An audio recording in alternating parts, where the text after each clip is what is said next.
21वीं सदी में इंडिया के सपने उसे आगे बढ़ा रहे हैं। अब सवाल ये नहीं है कि इंडिया दुनिया में ताकतवर बनेगा या नहीं, असली बात यह है कि इंडिया किस तरह की ताकत बनेगा। पहले लोग सोचते थे कि सुपर पावर मतलब बड़ी फौज और डर दिखाना। अब वो सोच पुरानी हो गई है। अब बात है सॉफ्ट पावर की, मजबूत इकोनॉमी की, नए आइडिया और लोकतंत्र की। इंडिया का नाम जब बढ़ा है तो अपने अच्छे कामों से, न कि जबरदस्ती से। यहाँ हर तरह के लोग मिलकर उम्मीद के साथ आगे बढ़ रहे हैं। हमारी असली ताकत है पुराने रीति रिवाजों को नए जमाने से जोड़ना और करोड़ों लोगों की आवाज को तरक्की की धुन में चेंजना। हम सिर्फ बड़ी मीटिंग में जगह नहीं मांग रहे, हम चाहते हैं कि सबके लिए बराबरी की टेबल बने। इंडिया की तरक्की उन देशों के लिए एक अलग मिसाल है। ये दिखाता है कि लोकतंत्र और विकास साथ साथ चल सकते हैं। जैसे जैसे दुनिया के रिश्ते बदल रहे हैं, इंडिया की भरोसेमंदी और नए आइडिया अब और भी जरूरी हो गए हैं। हमारे रास्ते में मुश्किलें तो हैं, जैसे गरीबी, पर्यावरण और सड़कें वगैरह, लेकिन हमारी हिम्मत इन्हें पार करने से ही बनी है। इंडिया की ताकत चेंजती रहती है, आगे बढ़ती रहती है और उन्हीं उलझनों में छुपी है जो हमें खास बनाती है। इंडिया के रिसर्जेंस के दिल में उसका आईटी सेक्टर है, जो कभी एक बैक ऑफिस हब था, अब डिजिटल इनोवेशन और सॉफ्टवेयर में ग्लोबल लीडर है। इंडियन इंजीनियर्स फ्यूचर डिजाइन कर रहे हैं। एआई से लेकर साइबर सिक्योरिटी तक इंडिया की ग्लोबल इमेज बदल रहे हैं। लाइफ साइंसेज में इंडिया दुनिया की फार्मेसी है, जो लाखों लोगों के लिए अफोर्डेबल मेडिसिन और वैक्सीन बना रहा है।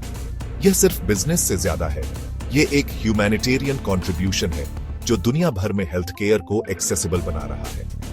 आईटी और फार्मा की सिनर्जी बायोटेक्नोलॉजी, टेलीमेडिसिन और पर्सनलाइज्ड मेडिसिन में ब्रेक थ्रू ला रही है।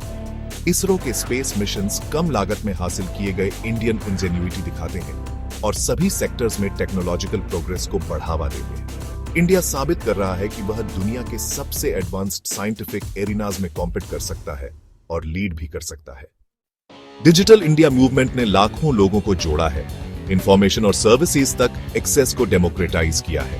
अफोर्डेबल डेटा और स्मार्टफोन्स ने एंटरप्रेन्योरशिप की एक लहर शुरू की है, जो डिवाइड्स को बांट रही है और सिटीजन्स को एम्पावर कर रही है। यूपीआई ने डिजिटल पेमेंट्स में क्रांति ला दी है, एक ग्लोबल स्टैंडर्ड सेट किया है। स्टार्टअप्स खास तौर पर इंडियन प्रॉब्लम्स को सॉल्व कर रहे हैं, जॉब्स क्रिएट कर रहे हैं और इनोवेशन की कल्चर को बढ़ावा दे रहे हैं। जैम, ट्रिनिटी, जनधन, आधार, मोबाइल ये सुनिश्चित करती है कि वेलफेयर उन लोगों तक पहुंचे जिन्हें इसकी जरूरत है, जिससे गवर्नेंस ज्यादा ट्रांसपेरेंट और एफिशिएंट बनती है।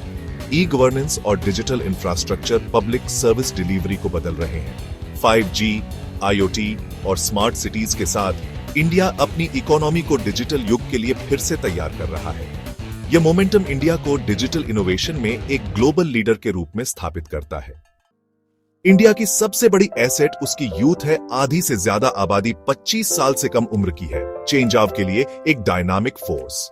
इस पोटेंशियल का फायदा उठाने का मतलब है एजुकेशन, स्किल्स और अपॉर्चुनिटी में इन्वेस्ट करना।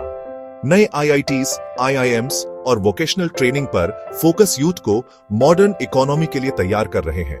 नेशनल एजुकेशन पॉलिसी का लक्ष्य होलिस्टिक, फ्लेक्सिबल लर्निंग और क्रिटिकल थिंकिंग है। डेमोक्रेसी हमारी फाउंडेशन है। फ्री इलेक्शंस, एक फ्री प्रेस और कानून का शासन स्टेबिलिटी प्रोवाइड करते हैं और इनोवेशन को बढ़ावा देते हैं। हमारी डेमोक्रेसी डाइवर्सिटी को मैनेज करती है, डिबेट को एनकरेज करती है और यह सुनिश्चित करती है कि प्रोग्रेस इंक्लूसिव हो।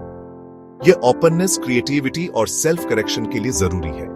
इंडियन डेमोक्रेसी का केओस इसकी वाइटैलिटी का एक साइन है।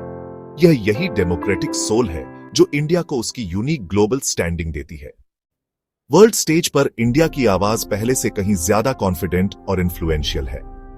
हम ग्लोबल एजेंडा को शेप दे रहे हैं, G20 जैसे फोरम में लीड कर रहे हैं और ग्लोबल साउथ को चैंपियन कर रहे हैं। स्ट्रेटेजिक ऑटोनॉमी हमें बिना किसी कठोर अलायंस के पार्टनरशिप्स बनाने देती है, जो आज एक मुख्य ताकत है। हमारी डिप्लोमेसी कंसेंसस बनाने और सॉल्यूशंस प्रोवाइड करने के बारे में है, क्लाइमेट एक्शन से लेकर डिजिटल गवर्नेंस तक।